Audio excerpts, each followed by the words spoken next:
Welcome to another edition of Zoe Chats. Today we have Linda Morgan with us. Linda is the project coordinator for Oasis, a very interesting and amazing project doing interesting things in the community.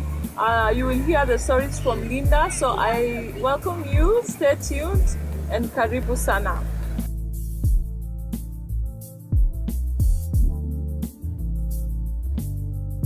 Thanks for coming, Linda. It's nice to have you. I'm excited because I know you have a wonderful story for us. Asante. Yeah, so let's start from the very beginning. Who is Linda? I'm Linda Morgan, Daisy.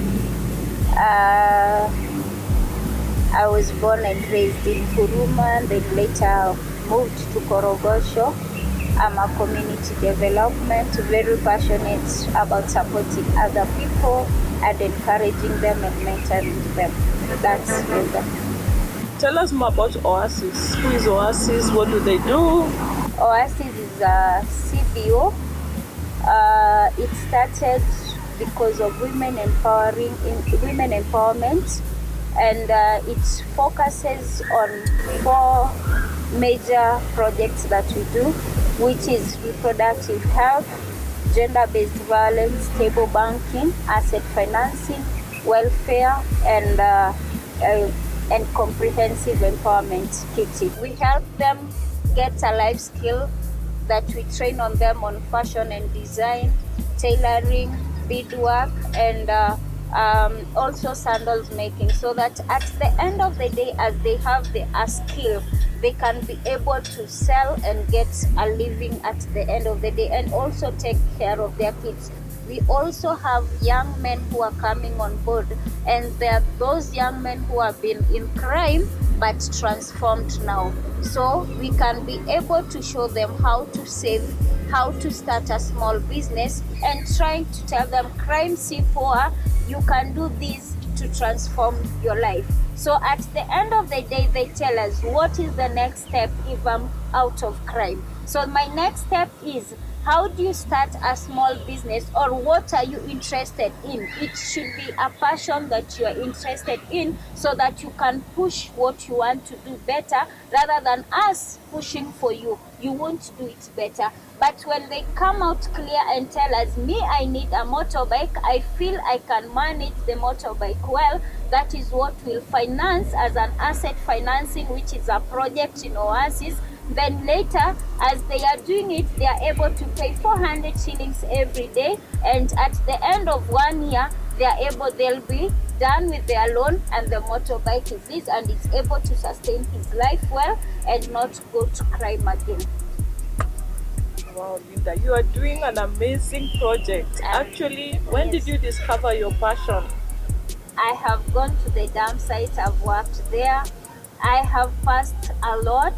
I couldn't even get school fees, but I could at least plate people so that I can save something small so that I go to school. So that caught me so much, and I was like, I need also to see another girl in the community, or a woman not going through what I passed through. So that made me to transform myself and rethink again, and know now I need to walk this journey with other similar women who have passed through what I've passed, so that they can at least change their lives, they can have better living. From what I can hear, you started this. Did you start in school? When did you start? When exactly did you begin? I started in when I was in Form 1, because I remember I had around 12 girls that were closer, and most of them could not even come to school for a whole term. When you could ask them why, most of them could tell you, we are lacking school fees, we don't have sanitary pads so that we can come to school. The third thing was, if I don't have a sanitary towel, then I'll collect one from the dam site, which is Dandora dam site, and it's just closer to Korogosho. So they are those ones that companies throw them there. They go back, collect them, and they sell to the young girls in community. So hygienically, they are not fit and they are not capable. But when we are able to talk to them on reproductive health issues, it's when now you feel the pinch and you feel this is a case that I have seen even when I was growing up where I am. So I need also not to see another young girl passing through that. I'm just asking myself, along your journey, did anybody hold your hand? One is Oasis, where I'm working right now. Two, I have an initiative that I call Toweza Initiative. It's majorly for young women, because I have that passion for young women. So the two, Oasis and Twaweza, they are sister organizations where we work closely together so that at the end of the day we can meet our mission and objective, so that in supporting and making our women to be prosperous, and also to change the young men who are getting into crime at a very tender age, and at the end of the day they are killed and their lives is cut short. What are some of the gaps you see in society? What do you think is the gap? Is it a fatherhood gap? Is it what do you think is the gap? The gap in society now, it's the fatherhood. Two is mentorship. Three is economic empowerment, because most of us are not economically empowered, so we don't know which way to go.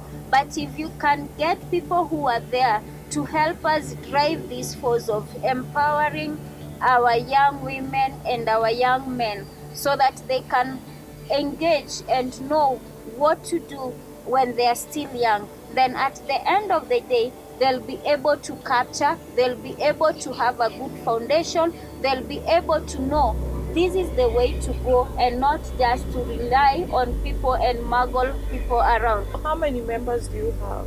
We have 2,250 members that we've recruited, registered, and are serving as Oasis members for now. How do you identify someone in need? I mean, does anybody qualify to be in Oasis?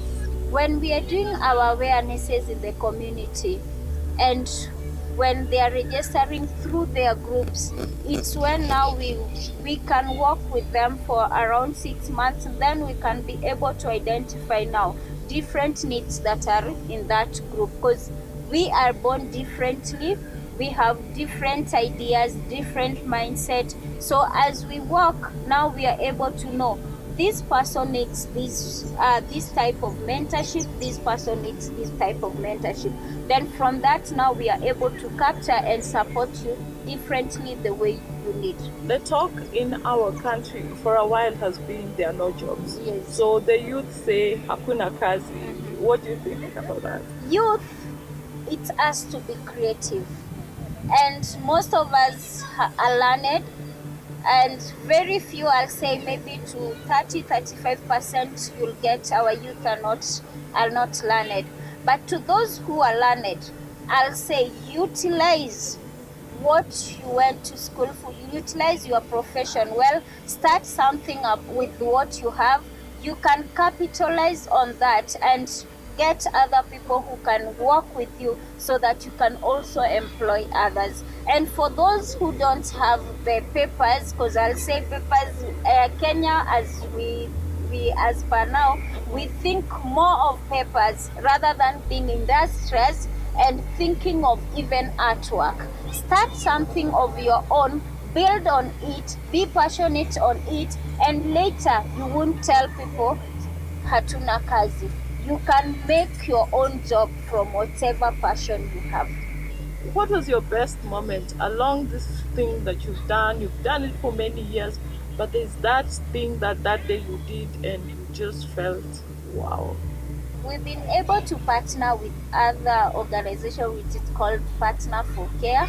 Partner for Care just donated us wheelchairs, which we've been able to serve or support other disabled, like 40 members in the community, different areas, that is Dandora, Huruma, Kiamaiko, Madare, and other informal settlements like Kibira, Kangemi, and Mukuru, where we identified the people who are able differently and they cannot even move.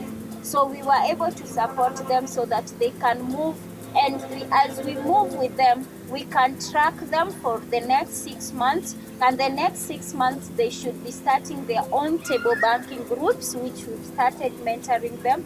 From the table banking, they'll be able also to start small businesses so that they can improve their lives. The talk in town is COVID, COVID, COVID. So what has been your experience with COVID? COVID is a bit hard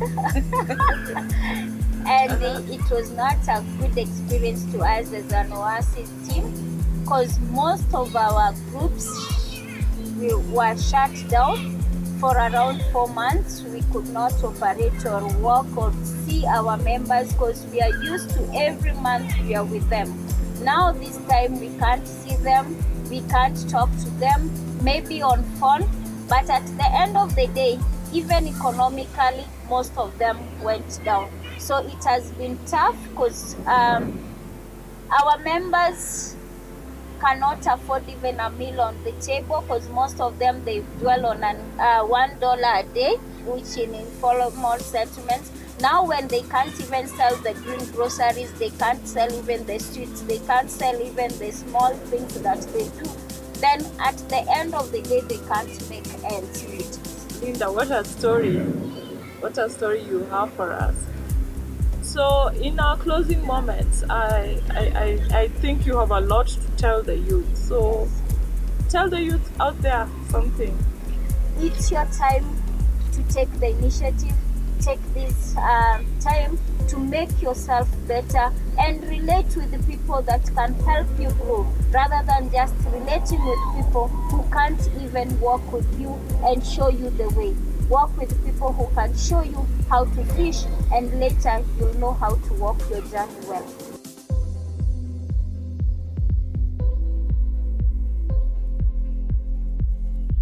Thank you for joining us today.